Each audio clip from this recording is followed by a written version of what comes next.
you ever worked somewhere and realized that your personal values and beliefs do not align with the beliefs and values of the organization? Or have been confronted by a decision, and to make the decision as popular is going to go totally against your values and beliefs? Today, we're going to talk about why, while holding public office, do my personal beliefs trump my defined responsibilities? In other words, which is more important, my public responsibilities or my personal beliefs? This is a great conversation because we can look at two sides of the coin here and find some reasons to say, oh my goodness, of course, the responsibilities of the organization is more important. Or we could say, no, my personal beliefs and values are more important. So we're going to dive into that conversation today. This is for you if you are a leader who is taking on a higher level of leadership and you want to create a culture where equity, inclusiveness, and difference is embraced and it thrives. This is for you if you want to excel in your leadership responsibilities and also have value alignment.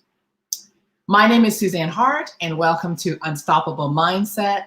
This is where we reset your thinking. We do breakthrough strategies to help you reset your thinking so that when faced with fear, challenge, and adversity, even uncertainty, that you can keep moving with passion and purpose and definite focus and clarity. So as you join us tonight, what I'd like you to do is state your name and let us know exactly where you are joining us from. I want to know who you're called to serve and what you do while you're living. What are you passionate about? Also put in the comments section, what brought you out tonight? Is there a burning question that this topic aroused for you? If there is, type it in the comment section. Also, I'd like you to bless a life. Share this live. Share it with a friend. Share it on your personal page. Share it in a group that you belong to. Share it with someone who you believe needs this conversation. If you are listening to the replay, I'm going to say to you, hashtag replay. Thank you for listening. Also, go ahead, let us know who you are, where you're joining us from, who you're called to serve, and what you do while you're living. We want to know about you. I'm also going to ask you to bless a life. Yeah, bless a life. Share this. When you love what you hear, and I believe you will, share it with someone whose life you want to touch. So why do we do this? Well, we do the networking part, putting your comments, your information in the comment section, because it's an opportunity for someone else who's watching the live to find out about you. We've had people actually connect as a result of joining one of our Facebook Lives. Also, the other reason we ask you to share is because I truly believe that when we get in conversation about something that we've learned, something that we've just been exposed to, it actually goes deeper. We integrate it. That's why I have guests, because I get to have a deeper level of conversation. And oftentimes the guests ask challenging questions or they say things that brings me to a different level. So that's why we do what we do. Okay, so I am going to get this live started. I am going to introduce my special guest for tonight. So as I said, my name is Suzanne Hart. You are listening to Unstoppable Mindset. This is breakthrough strategies to reset your thinking. My guest tonight is a speaker. She is also a trainer. She's the founder of Social Media Saturdays. What I love about this woman, because you know she is a regular on Unstoppable Mindset, is her heart of service and her true willingness to grow and become more. Please help me welcome social media strategist Taria Hodge. Hi. Hello, my dear. How are you? I am doing well. Thank you so much for asking. And I'm just so excited to sit down with this topic this evening. And like you say, peel back the onion on this conversation. Is going to be a very interesting conversation. And so I'm just looking forward, to have it on this platform, and then to see what our unstoppable leaders or super achievers, have to say around the topic as well. So I'm super excited for it. Yes, definitely. Okay, super achievers, this is a topic. While holding public office, do personal beliefs trump my defined responsibilities? In other words, do I get to hold my beliefs more so than the responsibilities of the office, or is it the other way around? We had this conversation, it got heated. It happened actually after a Facebook Live in what we like to call the green room. It was Fazia Murtaza, one of our guests, Sharia, and myself. And it was after the shooting, the sad shooting in Atlanta, where some Asian women lost their lives. And the officer, when he was asked about the situation, he was quoted saying that the shooter, I'm going to underline that word, the shooter who had killed a number of women, was having a bad day. Now, I had a reaction to it, which was not a pleasant one, as did a number of people. And we got into this conversation, and the question was, what is your responsibility when you hold a public office? And hence, this conversation ensued, as do many of our conversations. So that is the backdrop. So I think I want to start with just opening up, and I see Cindy has joined us. Welcome. I see Patrick Times. Welcome, Patrick. Thank you for joining us. And I know a number of people will continue to hop on, but thank you for just popping in and being part of this conversation. So I want to start with, Sharia, is the big question. When we are in public office, do our personal values or do our responsibilities, which is more important? What are your thoughts? Yeah, so I'm just going to go a little further back into the backstory, and I'm going to share what I said, okay?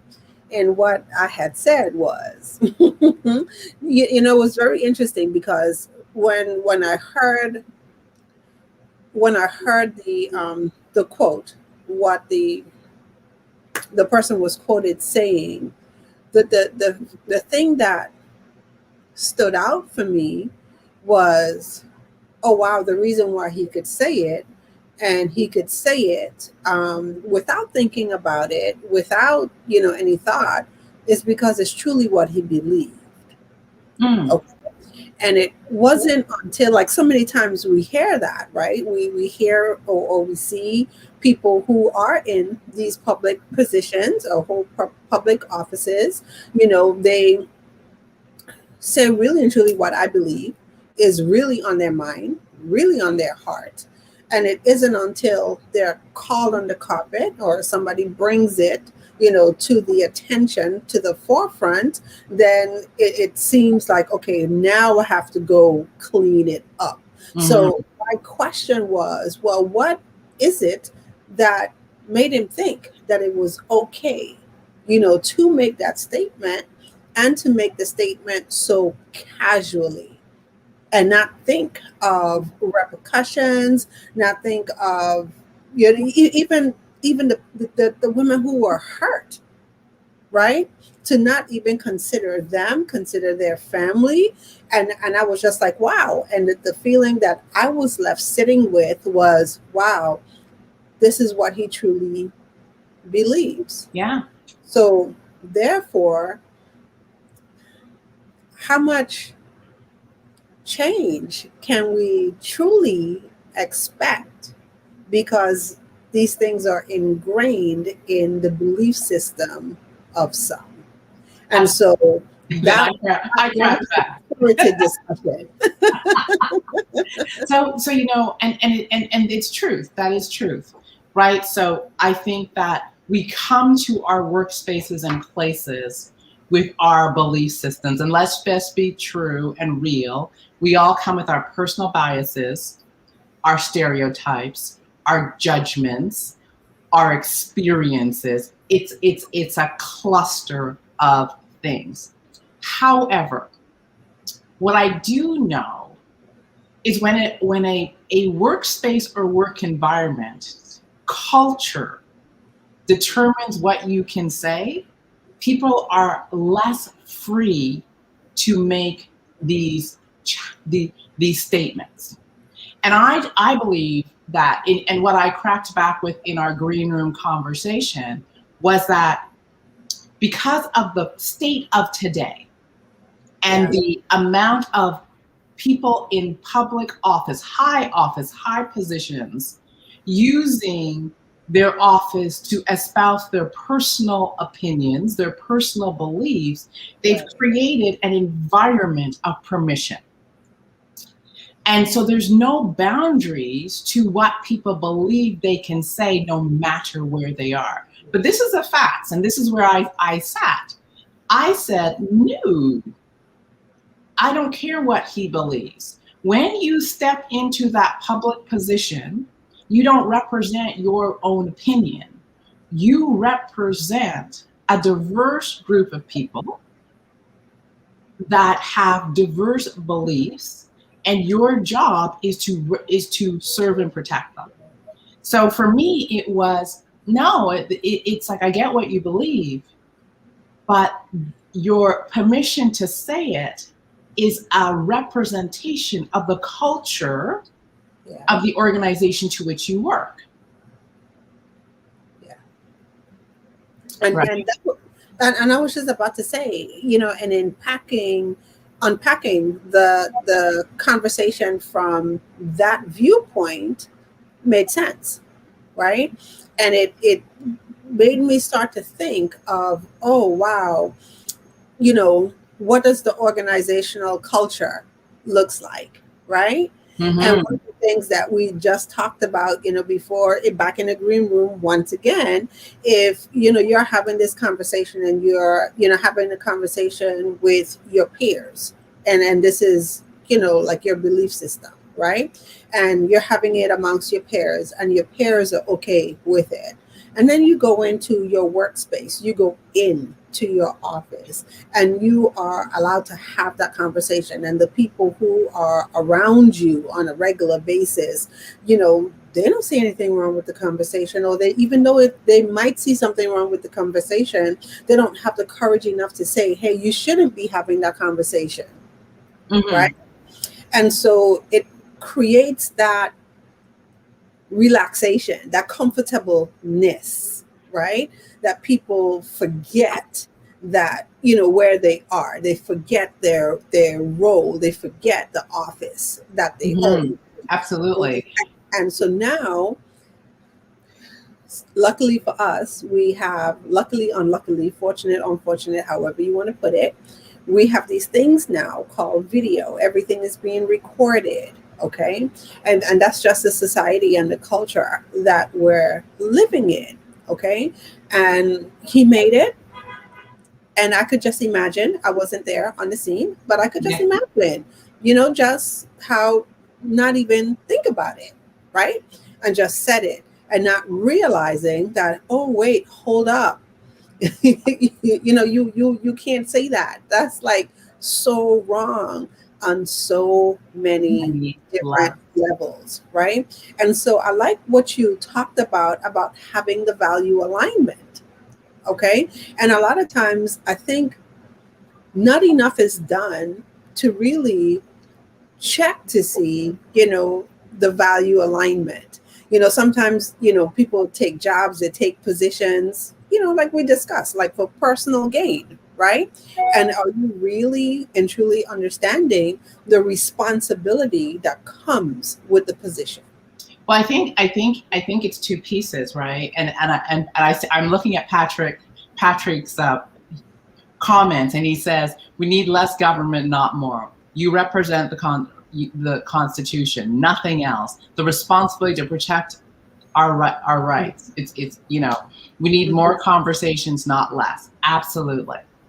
I love it. I've been following it, so I'm like, we gotta chime in and just let him be heard. And I said, Vivian, welcome, Vivian. So this is what's interesting. It's two ways, right? So Mm-hmm. yes, people go into organizations and they don't check the values. Mm-hmm. But this is what I also know. There are very few organizations where the top actually makes the values live. Mm-hmm. So you can go into many organizations and they'll tell you this is our vision, mission, straight purpose. These are our core values. And if you ask anybody what they are, nobody knows them. Mm-hmm. That is the first starting point, right? Is Yeah. that because it's one thing to say these are our values, they live on a wall, they live in a binder, it's dusty, no one ever looks at them, and they don't have a life within the four walls. If that's the organization, then there's no culture Yeah. being brought from the top down, right? And Yeah. therefore there are no boundaries on what people believe they can or cannot do. Mm-hmm. Dangerous organization. So what happens, and this is a crazy thing, what happens is the people with the dominant personalities, that's our bullies, our shamers, our oppressors, our thing, they go into that culture and they create the culture.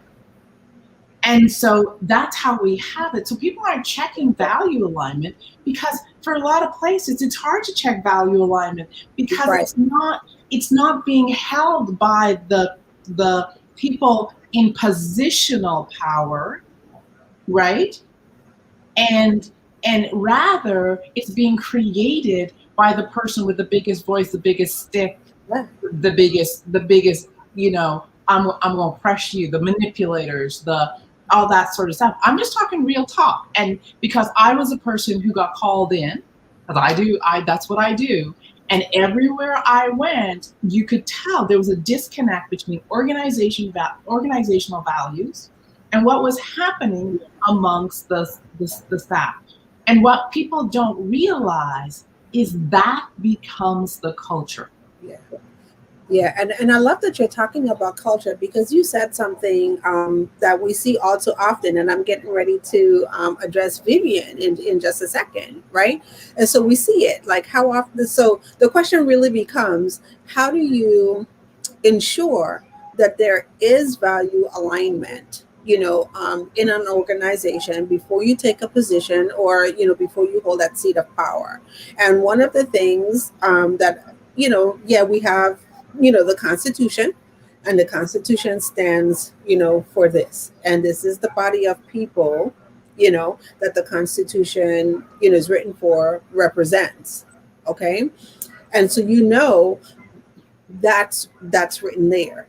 Yeah. But once again, going back to the culture, so what's really happening in these pockets. And so one of the things that I saw Vivian said, she's like, oh, I was thinking on a much smaller, like in larger corporations. And we started off talking about public office, but it's so it goes throughout everything that in everything that you do. And so reading Vivian's comment, she made me think of my situation working for an organization, and everything was fine.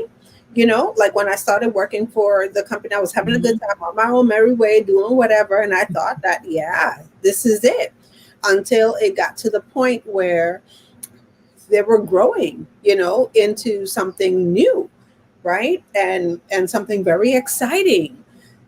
But the way and the manner in which they were going about it didn't settle with me. I couldn't get on board with the plan, right? And so, once again, being true to my values, like Vivian is saying, being true, like you have values that you hold, you believe that, right? And then in this way, the values are a good way. I left. Mm-hmm. Okay. And when I left, friends, family, everyone was like, oh my God, what do you do? Da, da, da, da. Do you show you made the right decision? Yeah, I made the right decision. because I could not go against my value system, my belief system, that I had, or that I have. Okay. And so I think it goes really both ways, whether Mhm. you're in, public office, or whether you're in a corporation, or even in small business. And one of the things that we're also unpacking, we're entrepreneurs, right, in this space, and we have our own companies, right? And where's the line? So I'm going to go ahead and ask that question, to you, so we could expand and pull it apart, for the benefit of, our super achievers, even as the owner, of our Mhm. company. How Mhm. do we ensure that we have our values in place, and we're communicating those things and creating that culture in our companies? That's such a great question, and I think it is, first of all, it's spending some time as solopreneurs, entrepreneurs, actually spending time writing them, articulating them. And one of the things we do in the mastermind is I call it your GPS, your guiding principles for success, and I have people write them down. Like, what are your values, and what are your two guiding, like the number one things? Mine's integrity. My other one's faith, right? And then I have some sub ones underneath. And so for me, it is really, um, equity, inclusion, and diversity is key for me. So it is a governance in my company. Open, honest, timely communication is a government. So there's no underground communications. There's no, all those things. Right. Integrity is another one. So I treat you the way I want to be treated. I speak openly. I do what I say I'm going to do. So there's these clear values. And so for me, as a leader of my space, when I work with someone, when someone comes on board, when someone collaborates, I'm going to let them know the value situation here. These are the values that govern my company, and I'm going to look for value alignment. If we don't have value alignment, we can't work, Yeah. right? And so, there's two pieces at play here in my mind, is that I have to go into an organization and I have to check out the value. Is there value alignment? If not, I'm always bumping up against a wall. Yeah. And an organization has to get clear on their values. And I think the bigger exposure you have to the public, the more responsibility you have to hold those higher values. And where I get concerned is that, one is, I think people often aren't clear on what their personal values are. One, Mm, I think most people don't spend the time doing the exercise so they actually know and they unearth it until they bang into a situation and they go, oh. Two is, you must make sure that you can uphold the values that this organization says, whether it's popular or not. yeah. And I think that is the key thing, because I've had to uphold things that weren't popular, and I wasn't popular Yeah. as I was upholding them. So I think it is the personal agenda Hmm. versus the public's needs, and the personal agenda and the small group agenda, the Yeah. internal group agenda versus the public's needs, and we're being asked which is more important. And what we're seeing more and more, I think, today, is the needs of small groups and the needs and the personal Yeah. agendas of people who have found themselves in position of power are trumping Yeah. the needs of Mhm. the larger public. And so my reaction is, hold up.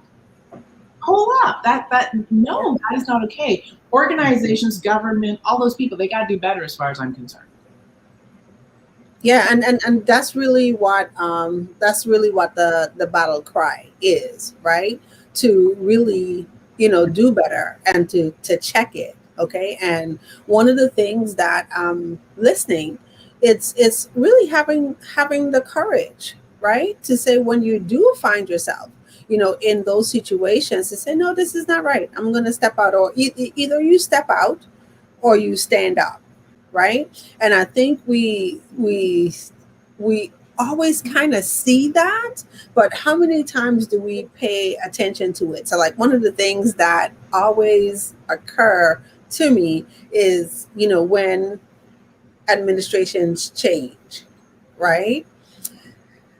You notice there's always, some people that say, hey, I don't believe in this stuff, I'm I'm out. going, here's my resignation, my papers, I'm gone, right? And then others, are removed because they probably don't fit the agenda. But what's more important, because I think oftentimes we see that and we miss it. And here's what I mean by we miss it.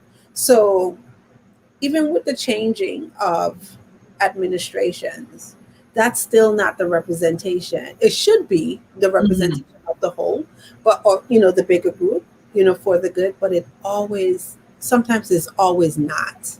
It's not. Okay. Yeah. And so what needs to happen to foster that culture on a whole? And I love that you talk about culture. So there's one thing, to have, say on paper, like these are the values and these are the things that we believe in and this is what we stand for, right? But even though you have those things, is your culture operating differently, Mhm. adversely to what those things say? It's interesting. I'll give you a story.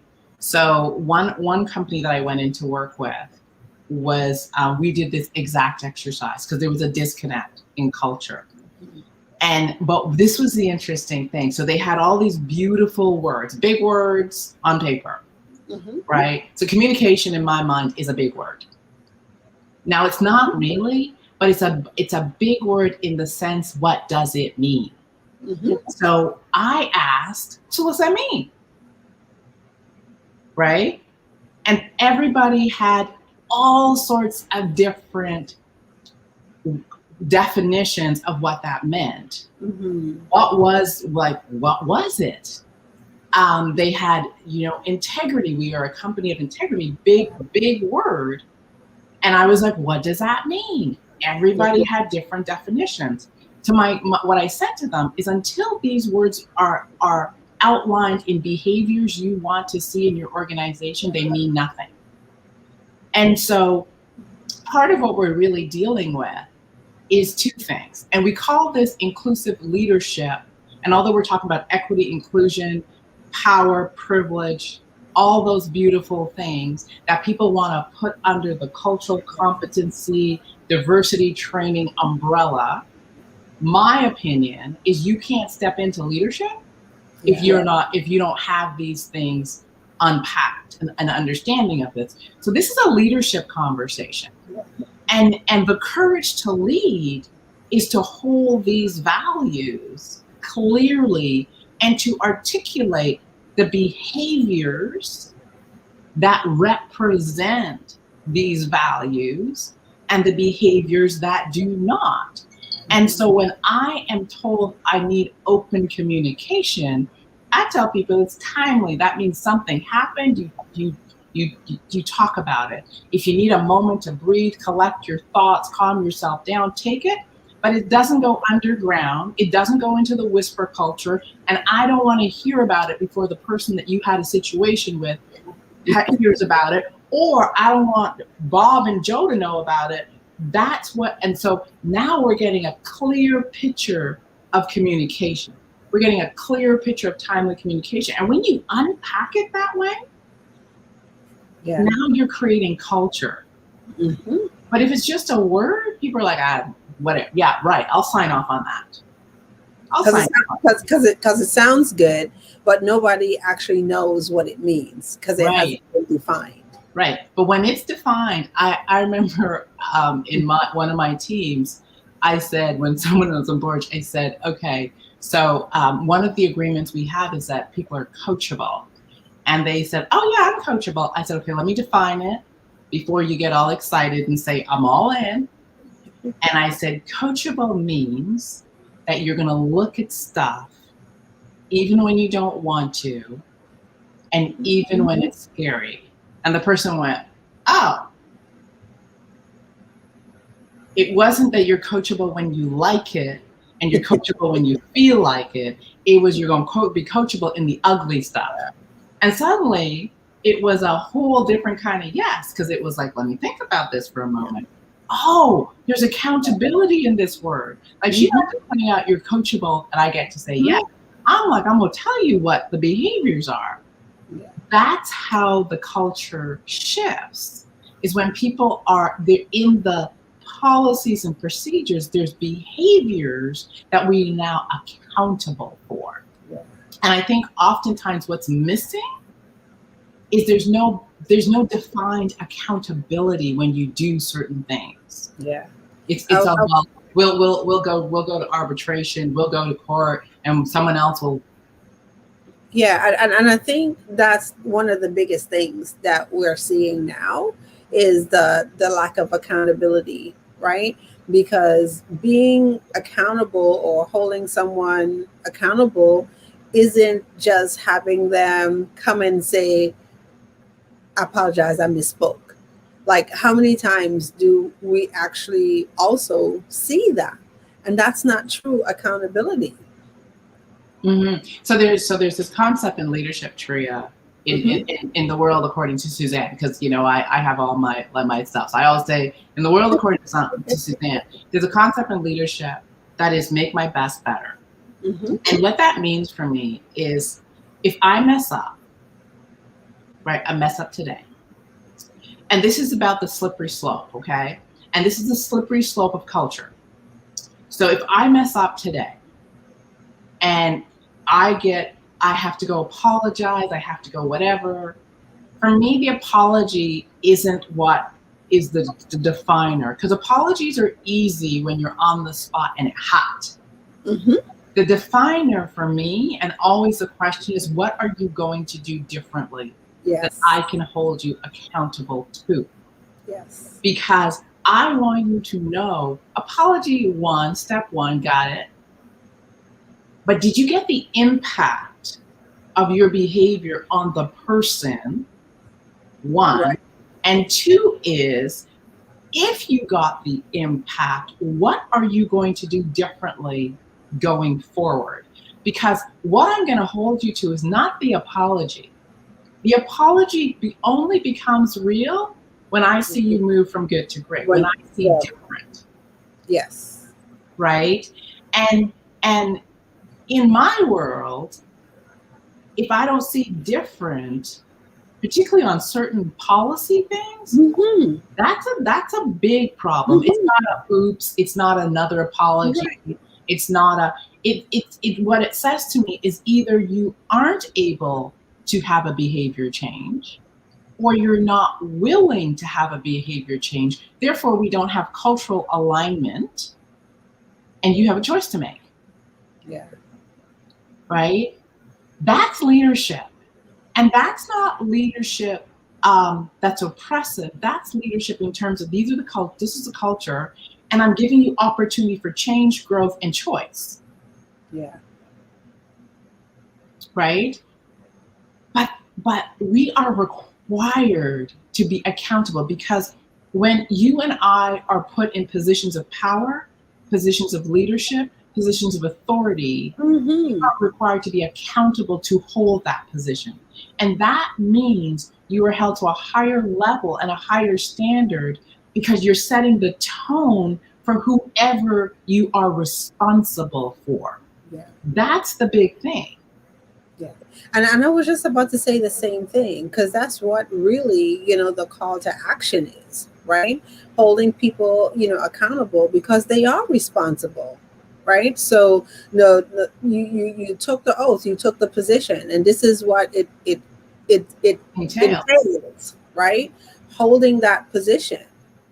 OK. And so, yeah, it has to trump it, at some point, if even with others seeing people operating in the organization and these things aren't right is what's the system for accountability. And I think that that's really what the question is, on a whole right now. In our state, we see so many things. Okay, and I think that this is where the frustration comes in a lot of places, in a lot of spaces, because we hear you, right, but we don't see you. We don't see it, and so the question becomes like, what's really going to change? What does it take to affect those policy changes? And I love when you talk about systems for accountability, because I know that in the times when I have been in a leadership position, and I spent 10 years in management, so in a leadership position, I knew that I modeled accountability, right? So if something occurred and I did not hold the person accountable, I sent a message to everybody that worked in that space. Right. If something occurred and I demonstrated favoritism in terms of who I held accountable and who I didn't, I sent a message in that space. But the thing I really got in doing this was that I set the tone for accountability. And so if I wasn't willing to hold people accountable, no one in my team, no one that I supervise would risk doing it, holding someone else accountable. Right. So when you look at these big organizations, if the top isn't willing to do the job of accountability, no one down here is going to risk it, because what it means is to risk it if you don't have courage, and that's the word. You are going to be, and your courage, and you're going to be vulnerable, chances are you're not going to risk. So you're making a huge point when you say that, where's the accountability? The accountability must start at the top, right? Because the top creates the environment for other people to say, you know what, you can't say that. That's not okay. You can't talk to someone that way. That is not an okay statement. And in the absence of accountability from the top, it's kind of like the wild, wild west. And the guy with the biggest gun. Yep. He's like, I in charge. Right. I want to talk a little bit about personal leadership. Because, we're talking about organizational structures, and we're talking about, we're talking about organizational structures, but also to remember that organizational structures are made up of people. And so, yes, the organization has a responsibility to lead from the top down, but there's also responsibility as a true leader. Not a leader in title alone, and I want to make that distinction, right? Not a leader in title and position alone, but a true leader. A true leader understands that the first person they lead is themselves, and they become the model for what they expect. But this is the thing in my world: a true leader is not someone who sits in a title. A true leader is someone who chooses to lead. And so I can be the janitor and choose to lead a culture, right? I could be the person who greets at the front door and chooses to lead a culture. And I think the other part that we're seeing is too many people are not leading themselves and holding themselves accountable to what they want to see in a culture. Because a culture is made by the sum of its people. And so, I know for myself, I will not stay in a culture that is not in alignment. And if I choose to stay, I'm a pain. I really am, Tria. I'll just say, I'm that girl. And not in a bad way, but I want equity. I want inclusion. I stand for diversity. I believe in difference. So if I'm going to stay, I'm gonna fight for that. And I know, but I tell people up front when they hire me, right? If you're gonna hire me, just let me tell you what my values are, because I'm not Hmm. compromising. Yeah. And I remember the last place I got hired, they were like, "Whoa, you're gonna tell us?" Yes, I'm gonna tell you my values, because let's not create a bad situation Right. going in. So I'm gonna tell you my bottom line: Yeah. equity, inclusion, diversity, difference. Right? Yeah. I And understand privilege, and so if this is not the environment that you're about, this is not the girl you want to hire. We all need to be clear going in. That's leadership. That's personal leadership. yeah. Yeah.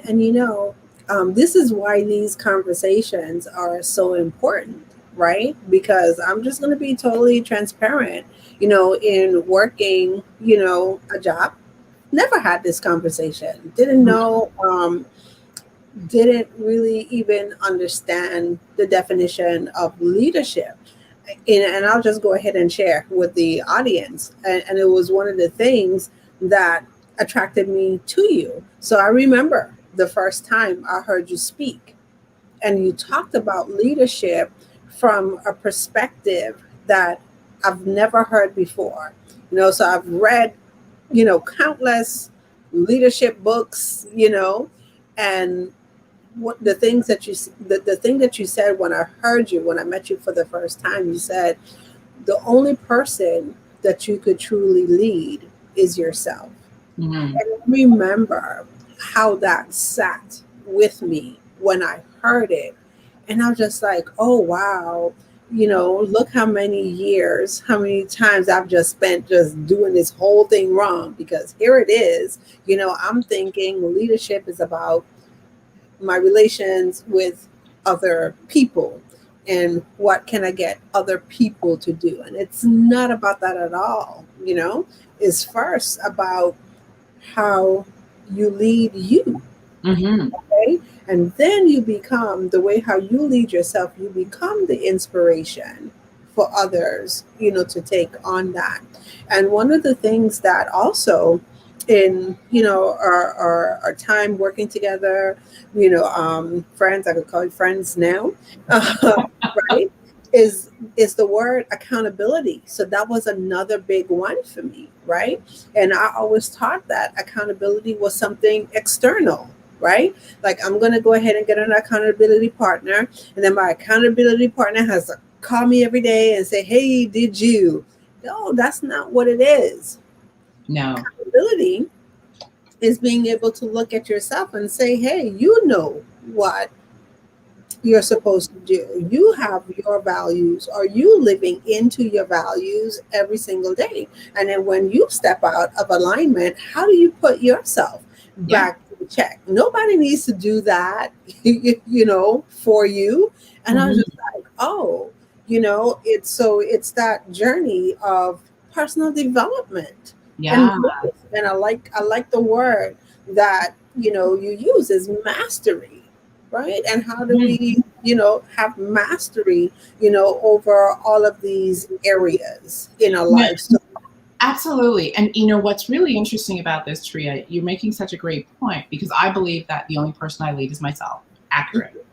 I believe in personal accountability, and mhm, I believe in being the example. But I also believe in choice. mhm, And so, what we're talking about when you hold a cultural space, right? So, most where I have had the privilege of being a leader and managing, I have held a cultural space. Everybody's clear on the values and principles that guide that space. yeah, And I am clear: choose in, choose out, but choose, yeah, right? And it is, and it's, and oftentimes, because they're sensible values that create safety for the whole, no one actually really chooses out. Most people are like relieved because they feel safe, because they feel like the opportunity to be shamed, bullied, oppressed, um, teased for their difference, not able to express their uniqueness. These things become less. Mm-hmm. And those who can't hold that space are often the people who don't want to do the work on themselves. Yeah. And they often choose out. And so, but what it does is it creates a space of holding people accountable to who they're choosing to be. And if who you're choosing to be is in alignment with the place you choose to come to every day. For me, that is so powerful because accountability in my world is just holding up the mirror and saying, this is who you're being, and this is the culture of this space. Are they aligned or are they not? Mm-hmm. Right? And if not, are you willing to grow into alignment? Because I can work with you on that. And if you're not, what are you choosing? Yeah. Because it's going to be a messy ride. And that for me is what leadership is. I love Vivian's comment, Mm-hmm. It was really right? You know, she's talking about when she owned her salon in Australia and she created the culture, right? And you know, and the leadership it requires to do that was forethought, and then to hold people to that, so you safeguard your culture. And I would imagine that where her space was a safe place for people to come to work every day because they knew what to expect. Mm-hmm. And that is really what it is. Yeah. So let me check. Did we answer all the, this has been so good. Did we answer all the questions? Yeah, I think we did. So I think the only one I think that we could explore, you know, a little bit more is what are the consequences for public officials when they don't step into responsibility and they act on their beliefs. Mm-hmm. And you know, and it's right now it's a sad one, Mm-hmm. right? Because we see, unfortunately, a lot of turning a blind eye, a lot of redefining the rules, a lot of bending the rules, and I think you know part of what needs to be looked at is it's like the person in public office and then all the supporting people around, right? And you know, consequence, and I want people to realize the word that we're using is consequence, not punishment, because Mm-hmm. I truly believe that there's cause and effect, right? Mm-hmm. I do this, there's a effect of that behavior. Right. And then there's a natural consequence as a result of that behavior. And I think that in public office right now, there's not enough other leaders willing to hold people accountable for the consequences of Mm-hmm. their behavior.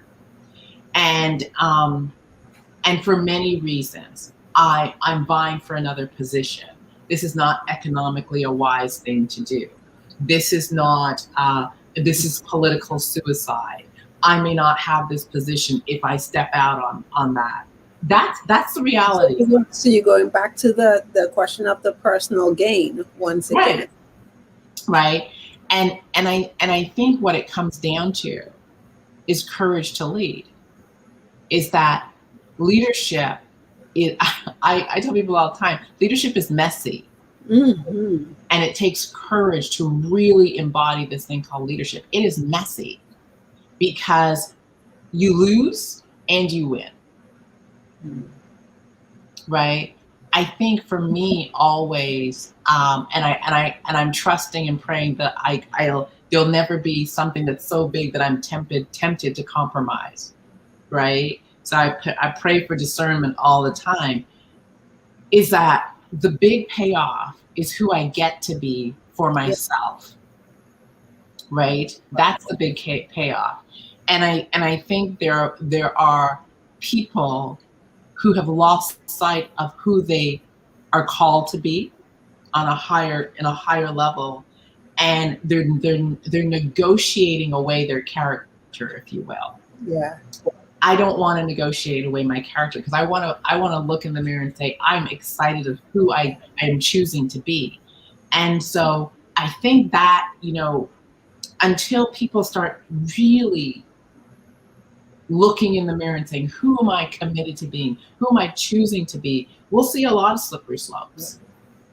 Yeah. But each of us have that choice, and it's that ripple effect. Yeah, I was just about to say that that's where it really starts, So a lot of times, people think about change, and you think once again, the starting point for change is out there and is others. But really and truly, the starting point for change is with each of us. And I Mhm. know definitely, since we started, with this conversation, which actually happened a few months ago, just unpacking it, and I love the fact that we're having it not from the emotional perspective, which, immediately I went to the emotional perspective, okay, but from a leadership perspective.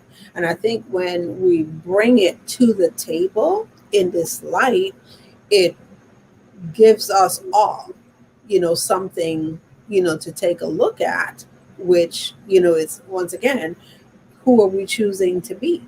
Mhm. Right? What are the things that we need to do ourselves to start affecting the change that we would like to see? Love it. Thank you so much. And Patricia says, this live exclamation has been amazing, and the depth of the conversation has been incredible. These conversations are for what we call super achievers. And these are the individuals in my mind that have a burning desire to always be better. And I was listening to Robin Sharma, today. That's one of my guys. Yes. And he was talking about the pursuit of knowledge on a daily basis, Mhm. because you're hungry to be better, because you're hungry to become more. And so, what I love about having these conversations is having guests that challenge my thinking, having guests that ask questions that allow us all to go to another level. If your thought expanded even this much, or you had an aha, this life has been worth it, because it is when we grow bit by bit by bit that we turn around in a year or two and go, wow, where did Yeah. this happen? Like, we're watching, Patricia, as she's beginning to expand over the past 6 months, and she's going to turn around next year and go, wow, Wow. when did this happen? And you see the I, coming I behavior. love it. Yeah, I've learned more about history in the last year than I ever knew. And I so get it. And Vivian, I'm so glad you joined us tonight. Beautiful comments. Thank you so much. I just love what you're putting in the comment section. You must have been. I mean, she's obviously some kind of super achiever leader. I love it. Yeah, and like I said, this is the reason why we wanted to have, the conversation on the platform, because once again, you know, having it, you know, between you and I is just like, oh, there's so much stuff, to unpack here. And I love what you're doing, like, just being courageous enough to have the conversations and not just have to talk. And I keep going back to say it, but it's to have it, from that leadership, perspective, because it just brings a different viewpoint to the conversation. Absolutely. Thank you so much. So I've been sitting down with my social media strategist, Taria Hodge. She joins us once a month, and we give you insight into a conversation that we've been having as we grow and collaborate together. So Taria, as usual, thank you so much for hanging out with me tonight. This has been Unstoppable Mindset. And of course, it's breakthrough strategies for super achievers to reset their thinking. My commitment is that no matter what comes your way, that you have the mindset, physical, emotional communication to break through anything that happens and totally be and feel unstoppable. We are here every Thursday at 7 p.m. Eastern Standard Time. The last Thursday of every month is our inclusive leadership conversation. For those of you who don't know what that is the diversity, equity, inclusion conversation. I put it under a leadership umbrella because I believe in this global economy. Unless you have this part under your belt, you are not ready for the leadership that is necessary in this day and age. Cultural competency, inclusion, diversity, equity is not a kind of you can do it anymore. Right. It is a respectful thing to do because our workplaces are diverse. Our workplaces are filled with difference. Yeah. And people give us their best when they believe they can bring their whole self to the workspace, right? Where we create that safe environment where they can be vulnerable, take risks, and innovate. That's when magic happens. That's why we're doing these conversations. So thank you very much for joining.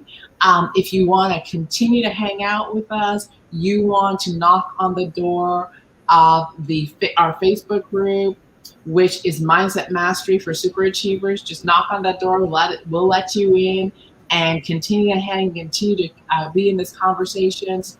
Also, this week we have, as a gift for hanging out, the Mindset Mastery mini course, and it's going to give you, kind of the backdrop of how the thinking behind a lot of these conversations.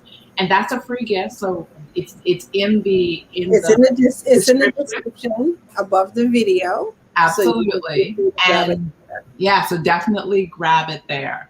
All right, everyone, we will see you back here next week, 7 p.m. Eastern Standard Time. We will be going into emotional mastery. Yes. Now, emotional mastery is where the fun begins. Yes. So this is about mastering and really getting in touch with those emotions. Oh yeah, we're gonna go there. So I will see you back here next week. Blessings, take care, and we'll talk to you soon.